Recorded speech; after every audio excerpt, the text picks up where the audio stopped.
Hello viewers, আসসালামু আলাইকুম। কেমন আছেন আপনারা? আশা করি ভালোই আছেন।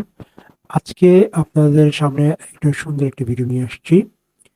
যাদের চুল পড়ে, যারা মানে চুল অনেক চিকিৎসা করেছেন কিন্তু চুল পড়াটা আপনারা বন্ধ করতে পারেননি। তাদের জন্য ঘরোয়াভাবে যেগুলা চুল পড়ার যে রেমিডিয়েন্স যেগুলো আছে সেগুলো নিয়ে আলাপ আলোচনা করছি। মানে চুল পড়ার সমস্যাগুলির সমাধান করার। আ ভিডিওটি সম্পূর্ণ দেখবেন। অ অনেক কিছু বুঝতে পারবেন এবং যাদের চুল পড়ে তাদের জন্য গুরুত্বপূর্ণ একটি ভিডিও। তাই চুলের চরম সমস্যার জন্য সেরা ঘরোয়া তেল তৈরি করতে নারকেল তেল, ক্যাস্টর তেল, আমলকি, মেথি, কালোজিরা ও রোজমেরির মতো উপাদান ব্যবহার করা হয়, যা চুল পড়া বন্ধ করে, ঘনত্ব বাড়ায় এবং দ্রুত বৃদ্ধিতে সাহায্য করে। এই তেলগুলো একসাথে মিশিয়ে ব্যবহার করলে চুল মজবুত ও স্বাস্থ্যোজ্জ্বল হয়।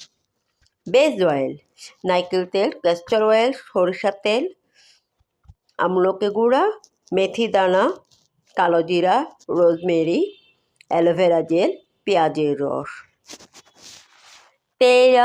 তেল তৈরির পদ্ধতি: 1 কাপ নারকেল তেলের সাথে 1 টেবিল চামচ মেথি দানা, 1 চা চামচ কালোজিরা, 1 টেবিল চামচ আমলকি গুঁড়ো মিশিয়ে নিন। গরম করা ঐচ্ছিক: মিশ্রণটি হালকা আঁচে কিছুক্ষণ গরম করুন যতক্ষণ না উপাদানগুলো থেকে তেল বের হয়ে আসে, তবে খেয়াল রাখবেন যেন পুড়ে না যায়। অন্যান্য উপাদান যোগ: ঠান্ডা হওয়ার পরে কয়েক ফোঁটা রোজমেরি এসেনশিয়াল অয়েল এবং সামান্য অ্যালোভেরা জেল বা পেঁয়াজের রস মেশাতে পারেন। একটি কাচের বোতলে ছেঁকে সংরক্ষণ করুন। ব্যবহার বিধি: 2-3 বার হালকা গরম করে স্ক্যাল্পে ভালো করে ম্যাসাজ করুন। 1-2 ঘন্টা সারা রাত মেখে দিন, পরদিন শ্যাম্পু করে ফেলুন। অন্যান্য কার্যকরী উপাদান: পেঁয়াজের রস চুল পড়া কমাতে এবং নতুন চুল গজাতে সাহায্য করে। রোজমেরি অয়েল চুলের বৃদ্ধি ও ঘনত্ব বাড়াতে খুবই কার্যকর।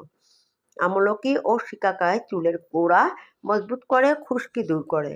এই প্রাকৃতিক উপাদানগুলো চুলকে ভেতর থেকে পুষ্টি যোগায় এবং রক্ত সঞ্চালন বাড়ায় ও চুল পড়া অন্যান্য সমস্যা কমাতে সাহায্য করে।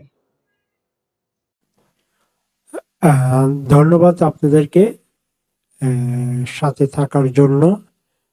আপনারা যদি মনে করেন আপনাদেরকে কিছু ভালো ইনফরমেশন দিয়েছি এবং সমস্যার সমাধানের ইনফরমেশনের ভিডিও দিয়েছি, তাহলে লাইক, কমেন্ট, শেয়ার করবেন, সাথে থাকবেন। এরকম ভিডিও আরও পাবেন যদি আপনারা আমাদেরকে সাপোর্ট করেন। ভালো থাকুন, সুন্দর থাকুন, এটাই দোয়া করি। ধন্যবাদ, ভালো থাকুন। আসসালামু আলাইকুম।